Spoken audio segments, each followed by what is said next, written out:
कैसी हो शक्ति? हम ठीक हैं। आप कैसे हैं? मैं भी ठीक हूँ। स्कूल कैसा चल रहा है? स्कूल भी अच्छा है। कल हमारे स्कूल में एक सेमिनार ऑर्गेनाइज करवाया गया था स्पेसिफिक लर्निंग डिसऑर्डर्स पर। अच्छा, ये तो बहुत ही बढ़िया बात है। आपका ऑफिस कैसा चल रहा है? हमें एक नया प्रोजेक्ट मिला है, बस उसी पर काम कर रहे हैं। हमारी शादी की डेट पास आ रही है। थोड़ी घबराहट तो होती है हमें। और आपको?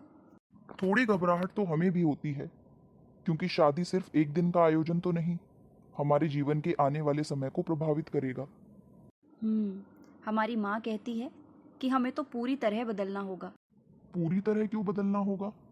हम सबका एक व्यक्तित्व है, जिसे हम भूल तो नहीं सकते। हमें साथ रहकर एक दूसरे के व्यक्तित्व को और मजबूत बनाना है, ना कि एक दूसरे के व्यक्तित्व को पूरी तरह बदल देना।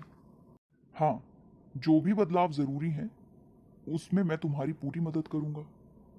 शादी से पहले के इस समय को हमें सही तरीके से इस्तेमाल करना चाहिए और एक दूसरे को बेहतर तरीके से समझना चाहिए।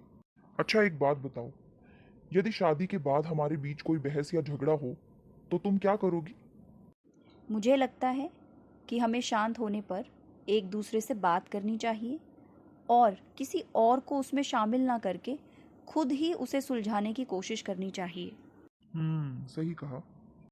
शादी के बाद हमारी जिम्मेदारियां भी काफ़ी बढ़ेंगी।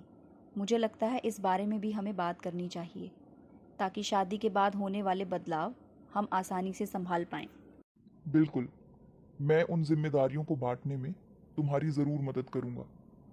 मैंने अपने घर वालों से भी इस बारे में बात करनी शुरू की है, ताकि वह भी मानसिक तौर पर इन बदलाव के लिए तैयार रहें और इनमें ढलने में हमारी मदद भी करें। आप कितना अलग सोचते हैं ना। इतना तो मेरे घर वाले भी मुझे समझने की कोशिश नहीं करते। समझना जरूरी है, ताकि आने वाले समय में होने वाली परेशानियों को हम एक दूसरे के साथ मिलकर सुलझा पाएं और एक दूसरे का साथ दें। हमें तो बस इस बात का डर रहता है कि कहीं हमारी वो एंजाइटी लौट ना आए।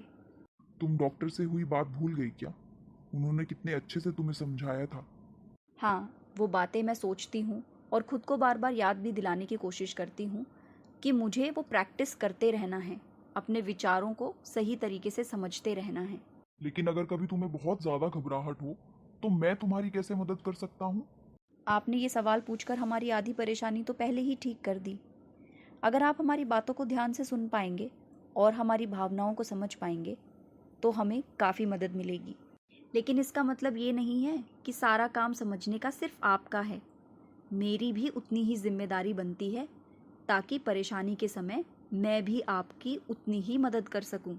तो फिर ठीक है, इन्हीं बातों को ध्यान रखते हुए हम अपने शादीशुदा जीवन में आगे बढ़ेंगे।